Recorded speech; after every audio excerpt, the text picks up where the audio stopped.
All right, homies, day 47 of 90 on this project of daily videos that I'm doing. I don't know where I'll post this video or if I'll post it. Most of my videos are for my own journaling purposes, my own processes, and I don't even post them. But I may post it for a short time. I may take it down. I might keep it up for a month. I might keep it up for like 40 days. I don't know yet.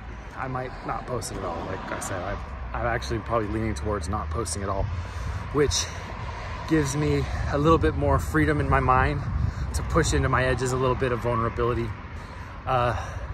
So full of joy, so full of joy for the celebration of my consistency on so many things. Noticing so much releases of attachment to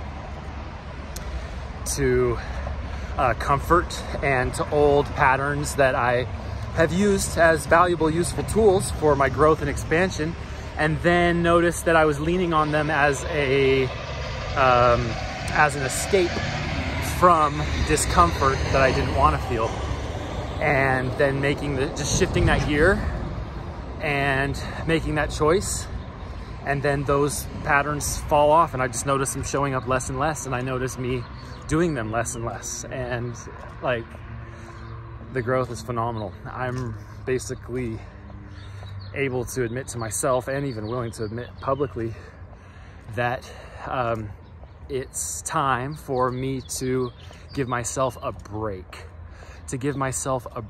from constantly looking up the hill of the mountain at where I'm not yet and comparing myself to the mountain without a top, mind you. Comparing where I am to there, and in that place feeling a sense of dissatisfaction, failure, disappointment, regret, sadness, scarcity, fear, those emotions that are on the darker side of the spectrum, all of the darker side of the spectrum. And I'm also grateful that I am learning to actually embrace those when they come up, and squeeze as much growth out of them as I can and use them for their purpose. And I am also clear, like I said, that I'm ready to admit that it's time to give myself a break from that. And now for the next 30 days, what I'm doing is I'm still walking up the mountain. I'm still climbing in elevation. There's nothing wrong with that. At the same time, my direction is going 180 degrees, and I'm actually just looking down the mountain at where I've come from and celebrating the rise in elevation that I already can celebrate, already happened. It's not some intention that I have, that I'm grateful that I have this intention. It's not that, although that can be useful too, but it's just actually a real outcome that I can celebrate. And so that's my game for the next 30 days. And I'm grateful to even have the clarity to come up with that game and that idea, honestly. Like that, to even be able to speak that is, see what I'm doing? I'm demonstrating right now what I just said. Okay, so, but seriously though, even to be able to speak that and to articulate that, I don't know anyone else I only know one other person, one other coach who, I don't even like that word. Well, I do like that word. I love that word. But the words that I like even better are one other transformation catalyst, one other master of the business of breakthrough. I only know of one other one that says it even close to how I said it, and that is Garrett J. White. I like to refer to him as the master coach mentor.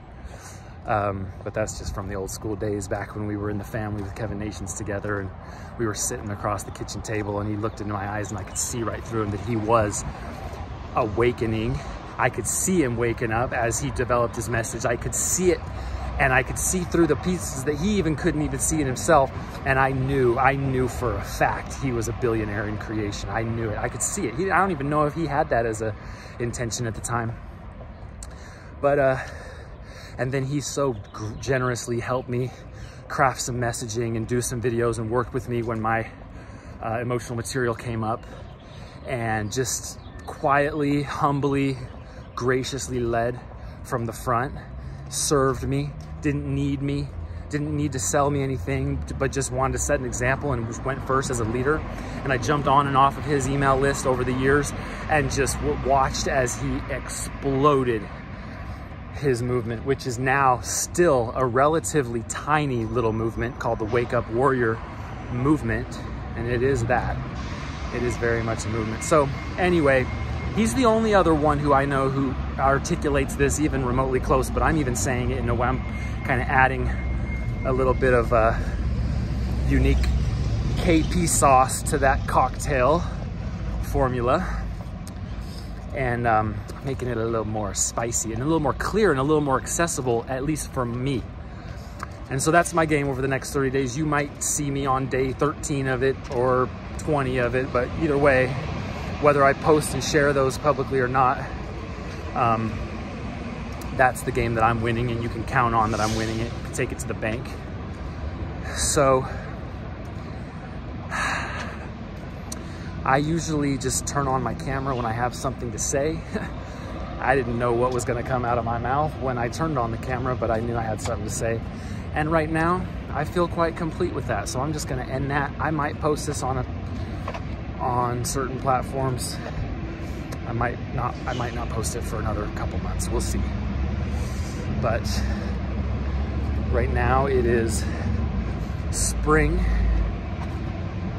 2023. I am walking on the grounds of the conference center of the LDS Church.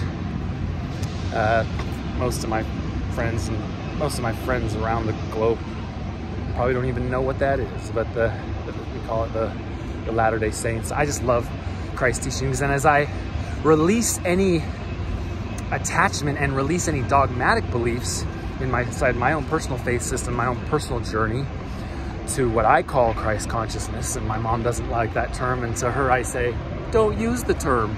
And if she says, well, don't say the term on your videos, and to her I would say, I love you. You don't need to watch the videos, la baby. But anyway, I just love Christ's teachings, and while I strive to release any and all religious belief systems that are dogmatic and divisive in nature, I find myself deepening in my commitment to simply being a Christ, being the Christ in my life, channeling his consciousness in my life, recognizing that that's what he meant when he said, take upon you my name and be as I am, whatever that may look like. And so I love this place for that reason and that reason only, and maybe plenty more reasons, but for that reason at the most.